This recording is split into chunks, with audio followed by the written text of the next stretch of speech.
હાય ચકોરે ટકોરે, કેમ છો? મજામાં? Welcome back into TK's biology world.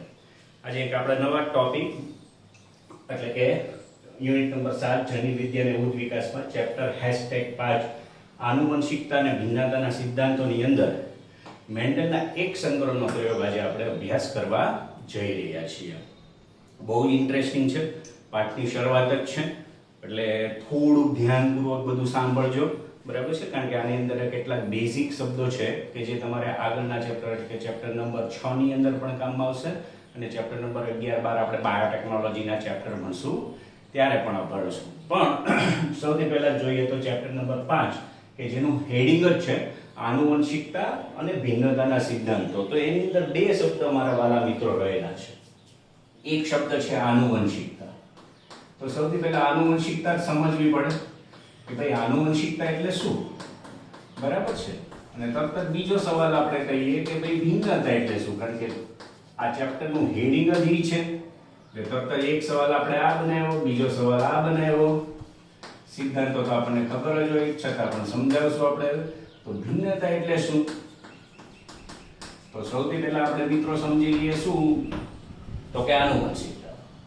આનુવંશિકતાની સાવ સરળ ડેફિનેશન અથવા તો વ્યાખ્યા અથવા તો શબ્દ સમજૂતી જેવું તમારે જો આપવું હોય તો આપણે એમ કહી શકીએ કે નિશ્ચિત પ્રકારના લક્ષણો એક પેઢીમાંથી બીજી પેઢીની અંદર સંચારિત થવા.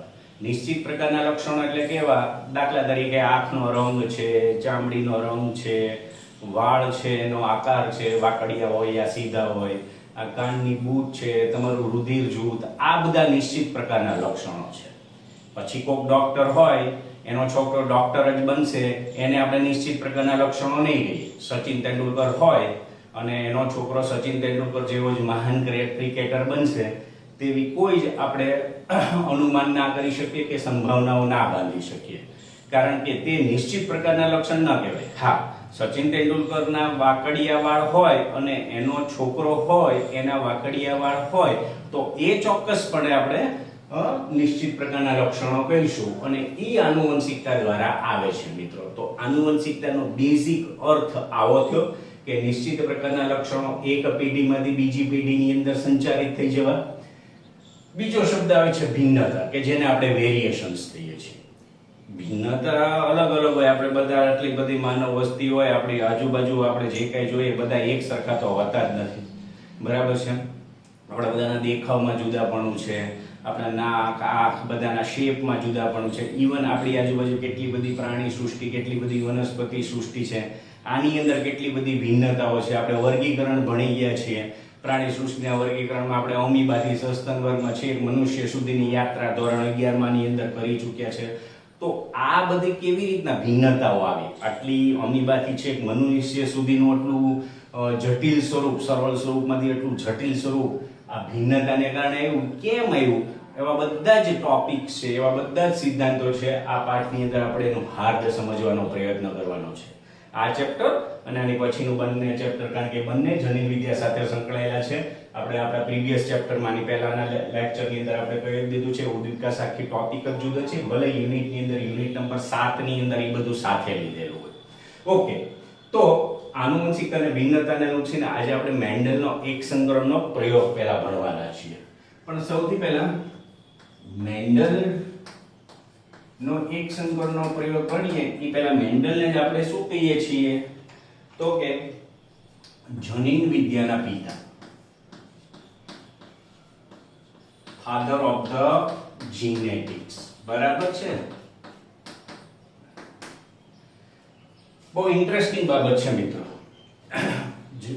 જનીન વિદ્યાના પિતા તરીકે અથવા તો ફાધર ઓફ ધ જીનેટિક્સ તરીકે આપણે મેન્ડલને ઓળખીએ છીએ, પરંતુ મેન્ડલ ખુદને આ શબ્દ ખબર નહોતી. શબ્દ મતલબ જનીન શબ્દ જ નહોતી ખબર. અને એને આ બહુમાન મળ્યું એ તો સ્વાભાવિક નહોતી ખબર, કારણ કે ઘણા બધા વૈજ્ઞાનિકોમાં એવું બને કે ભાઈ એમને એટલું બધું સંશોધન કર્યું, એની આખી લાઈફ એમાં નાખી દીધી હોય, એણે આમ આખું એકદમ એક્સ્ટ્રાઓર્ડિનરી સંશોધન કર્યું એવું કહીએ તો ચાલે. પરંતુ એને એની ઉપાધિ, એને આટલું સંશોધન કર્યું છે એનો રિવોર્ડ્સ એ ઘણીવાર ગુજરી જાય પછી મળતો હોય છે, એમનું મરણ થાય પછી મળતો હોય છે. તો ચાલો જની વિદ્યાના પિતા તરીકે આપણે સ્વીકારીએ કે એને આ ઉપાધિ એમના ડેથ પછી થઈ જશે. એમના જન્મની વાત કરું તો 22મી જુલાઈ 1822 એનું મોટા ભાગનું સંશોધન 1856 ની આજુબાજુ થયું હતું અને 1884 ની અંદર 84 ની કદાચ 86 ની અંદર સોરી 84 તે એમનું મૃત્યુ થયું હતું. બરાબર છે.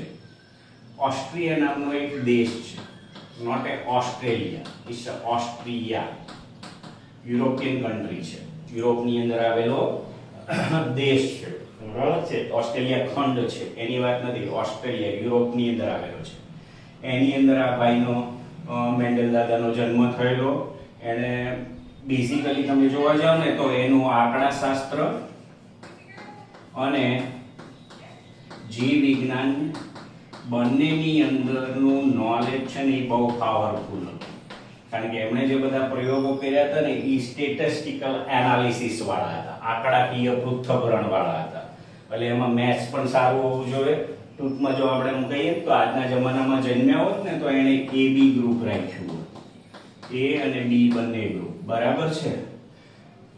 હવે આપણે મૂળ વાત ઉપર પાછા આવીએ કે ભાઈ એને જનીન વિદ્યાના પિતા કીધા, પણ આપણે મેં તમને કીધું એમ કે એમને પોતાને તે જનીન શબ્દ એટલે શું એ ખબર નહોતી. કારણ કે મેન્ડલે જે શબ્દ વાપર્યો હતો ને એ શબ્દ વાપર્યો હતો કારક, ફેક્ટર.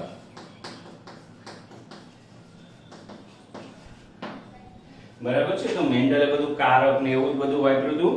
પછી યુગો ધ વ્રીસ ને એ બધા એવા હોલલેન્ડ્સ ને એવા બધા વૈજ્ઞાનિક એવા 1901 પછીની બધી સ્ટોરીઝ છે, બધી વાર્તાઓ છે. અને એ બધાએ પછી આ જનીન એટલે કે મેન્ડલના બધા સંશોધનો કે એણે એક બુક સ્વરૂપે લખેલા હતા. બરાબર. બોન યુનિવર્સિટીની અંદર એણે બધું એણે જે સંશોધનો કર્યા હતા ને એ બધા લેખિત હસ્તપ્રતની અંદર એણે લખી રાખેલા હતા. હિસ્ટ્રી મ્યુઝિયમની અંદર એ પડ્યા હતા. અને પછી 1901 પછી આ બધા યુગો ધ વ્રીસ ને બધા એવા ને બધા એનું શું કર્યું, રીડિસ્કવર કર્યું. ત્યારે એમણે આ શબ્દ વાપર્યો, કારક શબ્દ જે મેન્ડલે વાપર્યો હતો ને એની માટે એને જનીન શબ્દ વાપર્યો. અને એને ફાઉન્ડર એટલે કે આ આખા જ વિજ્ઞાનના શરૂઆત કરવા વાળા કોણ હતા? મેન્ડલ હતા. So he was a father of the genetics. એટલે જ આપણે એને જનીન વિદ્યાના પિતા તરીકે ઓળખીએ છીએ. તો એનું મેઇન કારણ એ હતું. પણ મેં તમને એમ કીધું મેન્ડલને પોતાને જનીન શબ્દ નહોતી ખબર, પણ હી વોઝ એ પાયોનિયર. એણે જે પ્રયોગો કર્યા હતા એમાં સૌથી પહેલો એક પ્રયોગ હતો, એનું નામ છે એક સંકરણનો પ્રયોગ, કે જે આજનો આપણો ટોપિક છે. તો સૌથી પહેલા આની અંદર જે શબ્દ લખેલા છે એને સમજવાની ટ્રાય કરીએ અને પછી આપણે સમજવામાં આ પ્રયોગમાં આગળ જઈએ. સૌથી પહેલા તો અહીંયા એક લખેલું છે એ શેની માટે વાપર્યું હશે? તો આ એક છે એ કોઈ પણ નિશ્ચિત પ્રકારનું શું છે? તો કે લક્ષણ છે. શું છે? તો કે લક્ષણ છે. આ લક્ષણને અનુલક્ષીને તમે જોવા જાઓ તો કોઈ લક્ષણ એટલે શું પહેલા તો એ સમજવું પડે. કારણ કે હમણાં મેં તમને કીધું કે ભાઈ આનુવંશિકતા એટલે શું? તો કે નિશ્ચિત પ્રકારના લક્ષણો એક પેઢીમાંથી બીજી પેઢીની અંદર સંચારિત થઈ જવાય. પણ આ લક્ષણ પોતે શું? ચાલો તમને સમજાવું સાવ સાદી રીતના. મારી પાસે આવા અલગ અલગ કલરના બધા ચોક સ્ટીક છે, ચોક છે. બરાબર. લગભગ મેં 1 2 3 4 5 કલરના ચોક લીધા છે. બરાબર છે. આ તમને દેખાય છે. આ 5 કલરના ચોકને અનુલક્ષીને વાત કરું તો આ બધા ચોક છે વિશેના બનેલા છે? તો કે કેલ્શિયમ કાર્બોનેટના, CaCO3 ના. એટલે કે બધા ચોક જ છે, એક જ ચોક્કસ પ્રકારના મટીરીયલના બનેલા છે. પણ દાખલા તરીકે આ વ્હાઈટ સફેદ ચોકથી હું લીટો કરીશ તો આવો વ્હાઈટ કલરનો થશે, આવા ગ્રીન કલરથી કરીશ તો આવા લીલા કલરનો લીટો થશે, આવા બ્લુ કલરથી કરીશ તો બ્લુ કલરની લાઈન થશે. ઓકે. એવી રીતના આવા પિંક કલરના ચોકથી લીટો કરીશ તો પિંક કલરની લાઈન થશે. એવી રીતના યલો કલર પીળા કલરથી કરીશ તો પીળા કલરની લાઈન થશે. તો આ બધા બન્યા હતા કેલ્શિયમ કાર્બોનેટના. પણ આ બધાના તમે જોશો તો ઈ કેલ્શિયમ કાર્બોનેટ એનું લક્ષણ છે. કોઈ લક્ષણને અનુલક્ષીને નિશ્ચિત પ્રકારની શું હોય? તો કે અભિવ્યક્તિ. તો આ આ જે લક્ષણ હતું ચોકનું એ કેલ્શિયમ કાર્બોનેટ હતો અને એની અભિવ્યક્તિઓ આવી અલગ અલગ રીતના થઈ. આ બધી એની અભિવ્યક્તિઓ છે. દાખલા તરીકે કોઈક મનુષ્ય છે એને આપણે રુધિર જૂથનો વારસો ભણવાના છીએ તો રુધિર હોવું તે એક લક્ષણ છે. પણ એ જૂથ હોવું, બી જૂથ હોવું, AB ગ્રુપ હોવું, O ગ્રુપ હોવું, આ જે વાત છે ને એ તમારું શું છે? અભિવ્યક્તિઓ છે. કોકની ચામડીની સ્કિન છે એ ફેર કલરની હોય, સફેદ હોય, બરાબર, વ્હાઇટિશ કલર જેવી હોય, કેટલાકની બ્લેકિશ જેવી હોય, આફ્રિકન્સ બધા હોય તો એવા કલરની હોય. તો ચામડી હોવું ઈ લક્ષણ છે, તો એનો રંગ છે એ અભિવ્યક્તિ છે. હમણાં આપણે વટાણાના છોડમાં જોવાના છોડ હોવાની ઊંચાઈ હોવીની એક લક્ષણ છે. પણ છોડની ઊંચાઈ ઊંચી પણ હોય, નીચી પણ હોય, એ એક જાતની શું છે? તો કે અભિવ્યક્તિઓ છે. તો સૌથી પહેલા અહીંયા હું કેટલાક શબ્દાવલી લખું છું જે આપણે જની વિદ્યા માટે ખૂબ અગત્યની છે. તો સૌથી પહેલો શબ્દ આવ્યો લક્ષણ, એની પછી શબ્દ આવ્યો અભિવ્યક્તિ. ઓકે ડિયર, તો એક છે શબ્દ લક્ષણ અને બીજો છે અભિવ્યક્તિ. સૌથી પહેલા આપણે આ વસ્તુ કરી. હવે આપણે પ્રયોગમાં જોઈએ તો મેન્ડલે જે આ એક સંકરણનો પ્રયોગ કર્યો હતો એની અંદર એકનો અર્થ તમને સમજાઈ ગયો. બીજો શબ્દ આવે છે સંકરણ. સંકરણને આપણે સાદી ભાષામાં કહીએ છીએ પ્રેરિત પ્રજનન અથવા તો આર્ટિફિશિયલી પ્રજનન અથવા મનુષ્ય દ્વારા કરાવવામાં આવતું પ્રજનન. ઓકે છે મારા વાલા મિત્રો? તો સંકરણ અથવા પ્રેરિત પ્રજનન માટે આ પ્રયોગ કરવાનો છે, પણ કોઈ પણ એક જ લક્ષણ માટે. જ્યારે આપણે સંકરણનો પ્રયોગ જોશું ત્યારે અહીંયા એક લક્ષણ નહીં હોય, ત્યારે એક સાથે બે લક્ષણ જોઈશું. એ પ્રમાણેની અભિવ્યક્તિઓ પણ જોઈશું. પણ એક વસ્તુ યાદ રાખવા જેવી છે, કોઈ પણ લક્ષણ હોય અને જ્યારે તમારે આવા પ્રયોગ કરવા હોય ત્યારે એની અભિવ્યક્તિ હોય ત્યારે મિનિમમ બે અભિવ્યક્તિ તો હોવી જ જોઈએ. કારણ કે તો જ તમે એની કમ્પેરિઝન કરી શકશો, તો જ તમે એનું સ્ટેટિસ્ટિકલ એનાલિસિસ કરી શકશો, આંકડાકીય પૃથ્થકરણ કરી શકશો. બરાબર છે? તો અહીંયા આપણે એક છે એ લક્ષણ છે, સંકરણ એટલે પ્રેરિત પ્રજનન કરી શું પરિણામ મળવાનું છે એ આપણે જોવાના છીએ. મેન્ડલે આ બધા જ પ્રયોગો કર્યા હતા ને ઈ વટાણા અથવા તો ગાર્ડન પીસ, બરાબર, જેને પીઝિયમ સેટિવિયમ કહીએ છીએ. બરાબર, વટાણાની ઘણી બધી જાતો છે, એમાંની એક જાત પીઝિયમ સેટિવિયમ, એની ઉપર એણે આ પ્રયોગો કર્યા હતા. કારણ કે વટાણાની અંદર તમને છે ને જાત જાતની લક્ષણોને લક્ષીને અભિવ્યક્તિઓ જોવા મળે છે. દાખલા તરીકે તમારી બુકની અંદર તમે જોશો તો કેવી કેવી છે? તો વટાણાનો છોડ છે ઈ ઊંચો પણ હોય, વટાણાનો છોડ નીચો પણ હોય. એવી રીતના તમે જોશો તો એના પુષ્પનો રંગ છે ઈ જાંબલી પણ હોય અને સફેદ પણ હોય, પર્પલ કલરના પણ હોય અને વ્હાઈટ કલરના પણ હોય. ઇવન ધ વટાણાનો આકાર તમે જોશો કે આ ગોળ હોય, કા ખરબચડો હોય, કા વટાણા પીળા કલરના હોય, કા લીલા કલરના હોય. ઈ જેની અંદર ઉગે છે, જેને વટાણાની આપણે શીંગ કહીએ છીએ, પોડ કહેવાય છે, બરાબર છે, ઈ પણ ખરબચડી હોય અને ઘણીવાર લીસી હોય છે. એવી રીતના પુષ્પ છે જે જગ્યાએ ખીલે છે એના સ્થાન પણ હોય છે.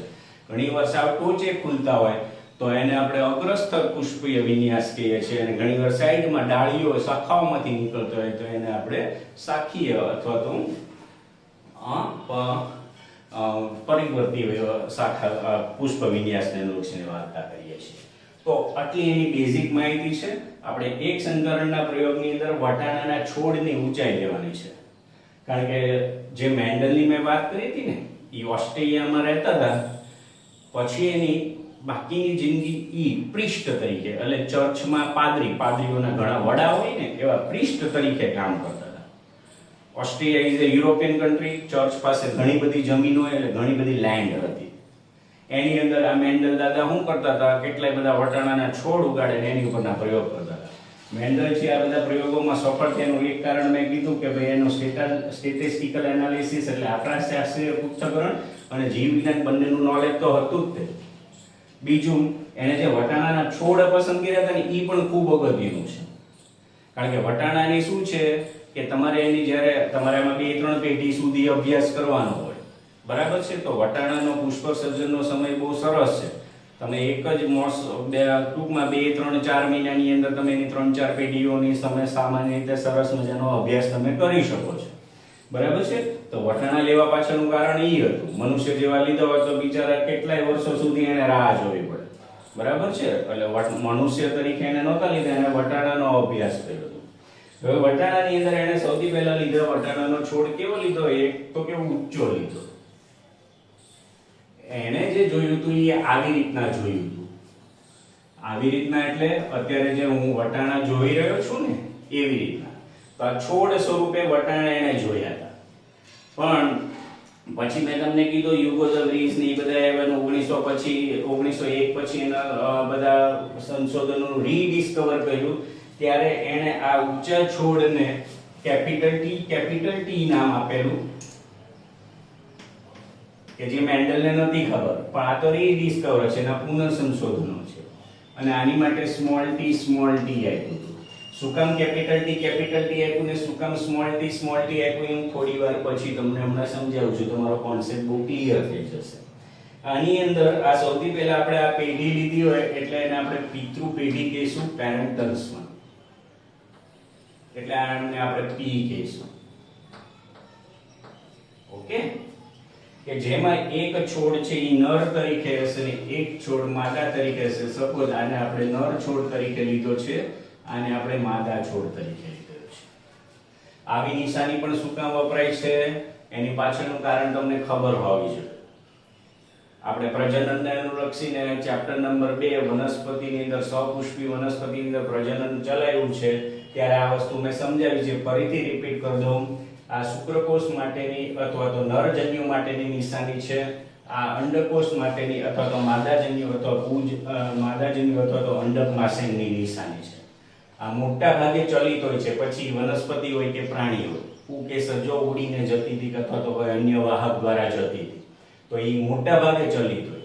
મનુષ્યને કે બીજા પ્રાણીઓમાં તમે જોવા જાવ તો શુક્રકોષો ચલિત હોય છે. અંડકોષો હંમેશા સ્થાપિત હોય છે, પરંતુ આના રંગસૂત્ર આ ગ્રહણ કરે છે એટલે આપણે વત્તાની નિશાની લખીએ છીએ, પ્લસની નિશાની. એ આપણને ખબર હોવી જોઈએ. ઓકે મારા વાલા મિત્રો. ઓકે, હવે આ કેપિટલ ટી શું કામ લખ્યું છે અને સ્મોલ ટી શું કામ લખ્યું છે? એની માટે મારે શબ્દ વાપરવો હોય તો આની અંદર છે એ આ છોડ છે એ શુદ્ધ ઊંચો છોડ હશે, અને આ છોડ પણ કેવો હશે? શુદ્ધ નીચો છોડ હશે. તો અહીંયા હું એક શબ્દ લખું છું, કયો? શુદ્ધ શબ્દ. અને થોડી વાર પછી આપણે એક શબ્દ લખવાના છે મિશ્ર. અશુદ્ધ નથી લખવાના, હા, મિશ્ર. એ અત્યારે રાખો, ક્યારે આવશે હું કહું છું. આ બે છે ઊંચાઈ માટેના જવાબદાર જન્યુઓ છે. જન્યુઓ હંમેશા જોડીમાં હોય છે, એટલે કે 2n માં હોય છે.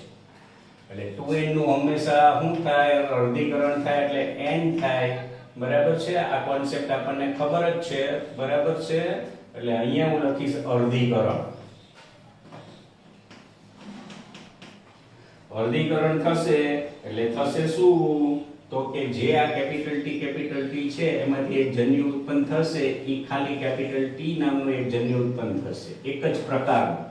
સંખ્યા ગમે તેટલી હોઈ શકે, ડિપેન્ડ્સ છે, પણ પ્રકાર એક જ થશે. એમ આમાં સ્મોલ ટી પ્રકારના શું ઉત્પન્ન થશે? જન્યુઓ. તો આ અર્ધીકરણથી જે બન્યા એને આપણે શું કહેશું? જન્યુ નિર્માણ અથવા જન્યુઓ. ચેપ્ટર નંબર 1 ની અંદર આવી ગયું છે.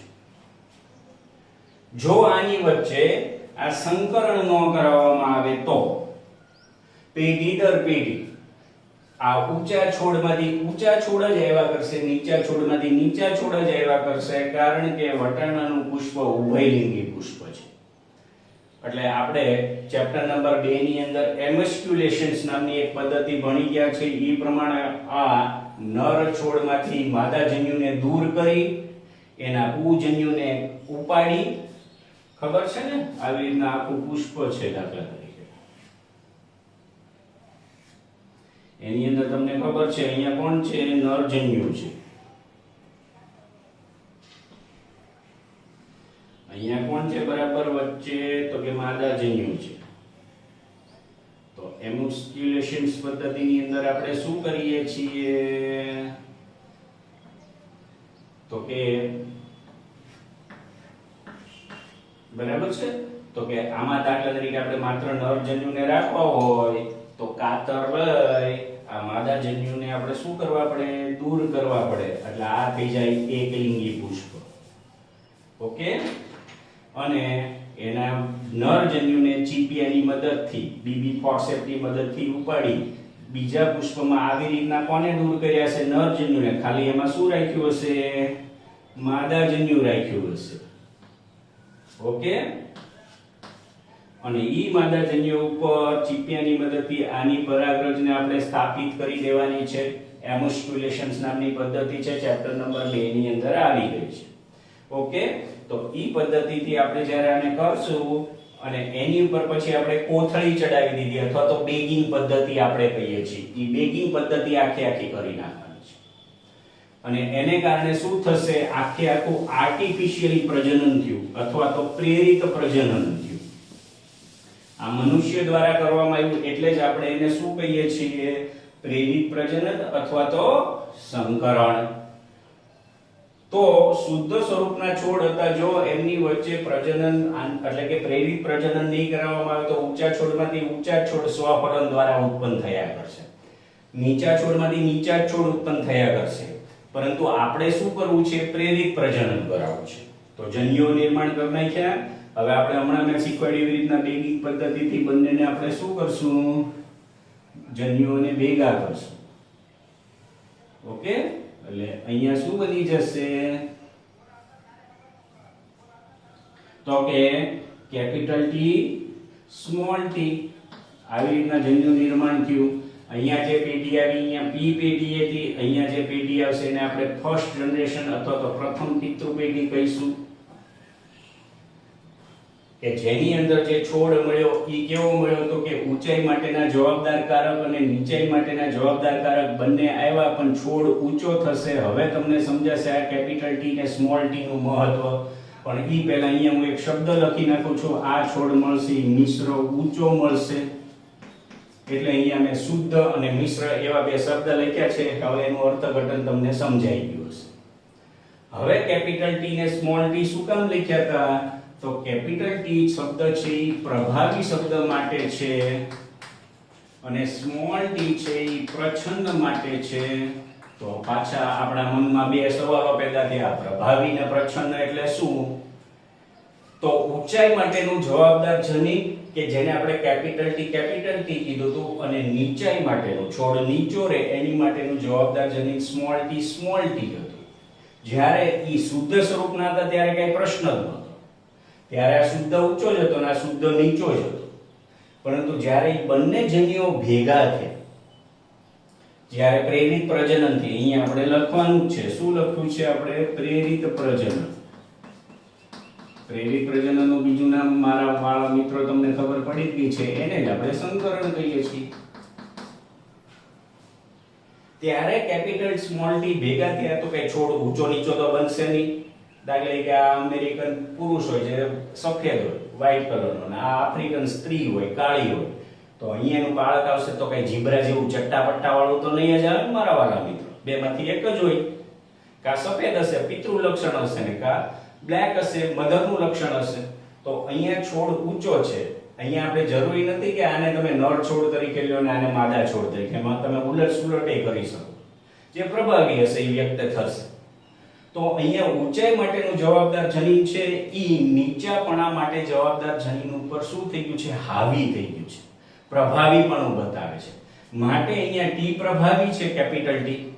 જ્યારે સ્મોલ ટી જનીન અદ્રશ્ય નથી થઈ જતું અમારા વાલો, ઈ પડ્યું જ રહે છે. પણ કેવા સ્વરૂપે પડ્યું રહે છે? પ્રચ્છન્ન સ્વરૂપે પડ્યું રહે છે. એટલે એને પ્રચ્છન્ન કહીશું. એટલે પ્રભાવીની સાપેક્ષમાં પ્રચ્છન્ન. માટે હંમેશા પ્રભાવી કારકને આપણે કેપિટલ અક્ષર વડે દર્શાવવાના અને પ્રચ્છન્ન કારકને સ્મોલ અક્ષર વડે. આટલું સમજાઈ ગયું? હવે F1 પેઢીની અંદર સંકરણ નથી કરવાનું. સંકરણ તો આટલું જ હતું, છતાંય પ્રયોગ એક સંકરણનો જ છે.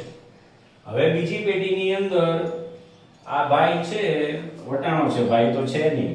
કારણ કે આમાં તમે પાછા એમ કહેશો અમિતાભ બચ્ચન ઊંચો છે, જયા બચ્ચન નીચી છે, અભિષેક બચ્ચન પેદા થયો. એવું નથી હો. આ વટાણો છે, લીલો વટાણો, બરાબર, ગાર્ડન પીસ, પીઝિયમ સેટિવિયમ. હાલો ને અભિષેક બચ્ચન છે, ઈ કે મારે લગ્ન કરવા, પણ મારી જ જેવું જનીન બંધારણ ધરાવતી છોકરીઓ ગોતો એટલે આપણે ઐશ્વર્યા બચ્ચન ગોતવી પડી. એનું જનીન બંધારણ પણ મિશ્ર ઊંચો જ હશે. મિશ્ર ઊંચી હોય, પણ અહીંયા આપણે વટાણો છે એટલે ઊંચો લખીએ. આમાં પણ આ નરજન્યુ છે. સરળતા ખાતર મેં નરજન્યુ પહેલા લખ્યા છે, માદાજન્યુ પછી લખ્યા, કારણ કે આપણી લાઈફની અંદર લેડીઝ ફર્સ્ટ હોય, આમાં જેન્ટ્સ ફર્સ્ટ રાખે. આમાંય તમે ઉલટ સુલટ કરી શકો છો. અહીંયા જ આ અહીંયા હોય ને આ અહીંયા હોય તો અહીંયા આવી રીતના કરી શકો છો, એની સાથે કોઈ નિસ્બત નથી. હા મારા વાલા ભાઈઓ અને બહેનો, તો F1 પેઢીની અંદર આવી રીતના બંને વચ્ચે હવે આપણે શું કરાવવાના છીએ, તો કે ઉપર આપણે શું કર્યું હતું, પ્રેરિત પ્રજનન કરાવ્યું હતું. અહીંયા આપણે સ્વફલન કરાવવાના છીએ. પોતાના પુષ્પ વડે પોતાની પરાગરજ ને પોતાના અંડકોષનું પ્રજનન કરાવવાના છે. હવે ઈ જ્યારે કન્ડિશન તમે જોશો ને, તો આની અંદરથી જે જન્યુ નિર્માણ થશે ને, ઈ બે ટાઈપના જન્યુઓ બનશે. આની અંદર રીતે બે પ્રકાર, ટાઈપ્સ બોલો એટલે પ્રકાર સમજવાનું છે મારા વાલા ભાઈઓને બે. હવે પ્રયોગમાં તમે જોશો તો એક જનીનને અનુલક્ષીને એક કેપિટલ T હશે, બીજો કેવો હશે, સ્મોલ t હશે. એવી રીતના અહીંયા એક કેપિટલ T હશે ને બીજો કેવો હશે, સ્મોલ t હશે. આ જે નિર્માણ થયું ઈ કોનું નિર્માણ થયું, જન્યુઓનું જ નિર્માણ થયું. આ બધું પાછું લખવાનું બોલવાનું નથી, પરીક્ષા માટે અગત્યના ટોપિક છે. આ છે અર્ધીકરણ. નીટની એક્ઝામ માટે નાના MCQs છે, બરાબર છે. હવે તમે જોશો તો આ જન્યુઓ નિર્માણ થયું, અર્ધીકરણ થયું, જન્યુઓ નિર્માણ થઈ ગયા. હવે આપણે એની પછીની પેટી બનાવવાની છે, એટલે F2 પેટી બનાવવાની છે. આ કેપિટલ T સાથે આ કેપિટલ T જોડાશે એટલે કેપિટલ T નામના જન્યુનું નિર્માણ થશે. કે જે છોડ કેવો હશે, તો કે શુદ્ધ ઊંચો હશે.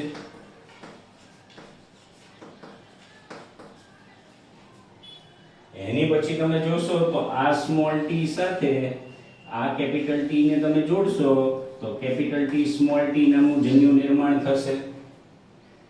ફલિતાંડ બનશે જન્યુ નિર્માણની, જેને કારણે ઈ છોડ મળશે. ઈ કેવો મળશે, આની જેવો મળશે. એટલે કેવો મળશે, મિશ્ર ઊંચો મળશે. એવી રીતના મારા વાલા મિત્રો, આ કેપિટલ T સાથે આ સ્મોલ t જોડાશે. ઓકે, ત્યારે જન્યુ શું ફલિતાંડ નિર્માણ થશે. એ ફલિતાંડ નિર્માણ કેવું થશે, તો કે small t small capital T small t. ઈ છોડે કેવો મળશે, મિશ્ર ઊંચો જ મળશે. જ્યારે છેલ્લી શક્યતા પોસિબિલિટીઝ, આપણે આંકડાશાસ્ત્ર છે, આ સ્ટેટિસ્ટિકલ એનાલિસિસ છે, આ સ્મોલ t સાથે આ સ્મોલ t સે જોડાશે એટલે અહીંયા સ્મોલ t નામનું ફલિતાંડ બનશે. જે છોડ કેવો હશે, તો કે શુદ્ધ નીચો હશે.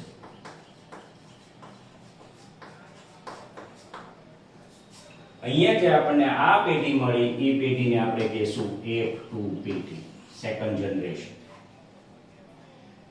હવે આને અનુલક્ષીને મેન્ડલના એક સંકરણના પ્રયોગનું આપણે શું કરવાનું છે, તો કે એનું તારણ શોધવાનું છે, એનાલિસિસ. હવે તારણમાં તમે જોશો તો તમને ઊંચા છોડ, ઊંચો ઊંચો ઊંચો, આવા ત્રણ છોડ ઊંચા મળ્યા, એક છોડ નીચો મળ્યો. તો ત્રણ છોડ ઊંચા મળ્યા એટલે એનું પરિણામ થશે કયું, 3:1. આ ત્રણ છોડ ઊંચા, એક છોડ નીચો. તો મેન્ડલના એક સંકરણના પરિણામનું તારણ તમે જોવા જાવ તો તમને પરિણામને અનુલક્ષીને તારણ મળ્યું 3:1, જેને આપણે એક સંકરણનું પ્રમાણ કહીએ છીએ. પરંતુ અહીંયા તમે જોશો તો શુદ્ધ ઊંચો છે ને, શુદ્ધ ઊંચો એવો એક છોડ મળે છે.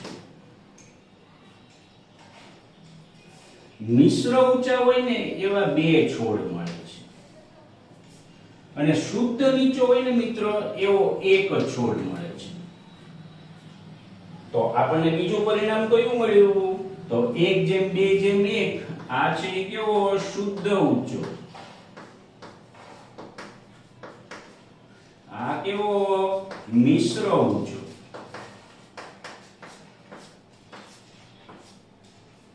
અને આ કેવો, તો કે શુદ્ધ નીચો, એના દાદીમાં જેવો, એના દાદા જેવો અને એના પપ્પા મમ્મી જેવો. તો અહીંયા આપણને એક પરિણામ મળ્યું 3:1 અને બીજું પરિણામ મળ્યું 1:2:1. જે 3:1 પરિણામ મળ્યું એને આપણે કહીશું સ્વરૂપ પ્રમાણ અથવા દેખાવ પ્રમાણ.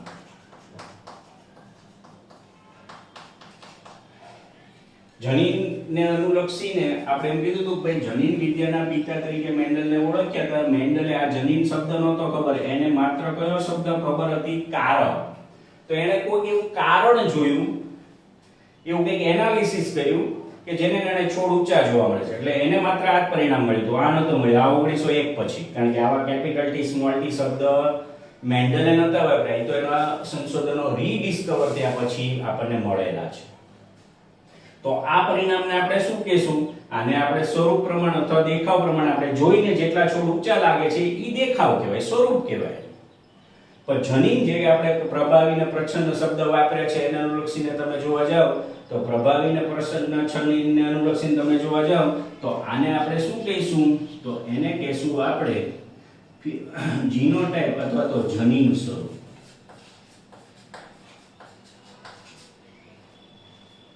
અથવા જનીન પ્રમાણ. જનીન સ્વરૂપ પ્રમાણ કહે છે, ઘણા એને જનીન પ્રમાણ કહે છે. જે તમારે કેવું હોય કહેવાય, અલગ અલગ બુકમાં અલગ અલગ લખેલું છે. અહીંયા તે પ્રમાણ કયો, સ્વરૂપ પ્રમાણ કયો, જે કેવું હોય. આને ઇંગ્લિશમાં આપણે કહીએ છીએ શું? તો કે ફિનોટાઇપ. તો આને કહીએ છીએ જીનોટાઇપ.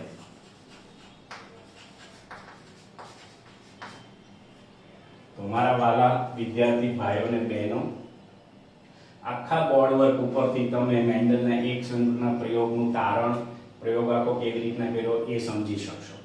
તો મેન્ડલના એક સંકરનું પરિણામ છે 3:1 કે જેને આપણે દેખાવ સ્વરૂપ અથવા તો સ્વરૂપ પ્રમાણ કહીશું, અને 1:2:1 છે જેને આપણે જનીન પ્રમાણ અથવા તો જીનોટાઇપ કહીશું. તો જીનોટાઇપ અને ફિનોટાઇપ બંને શબ્દ ખબર પડી ગઈ. 3:1 ક્યારે લખાશે એ પણ ખબર પડી ગઈ, અને 1:2:1 ક્યારે લખાશે એ પણ ખબર પડી ગઈ. Thank you very much. Next વિડીયોમાં પાછા ભેગા થઈશું.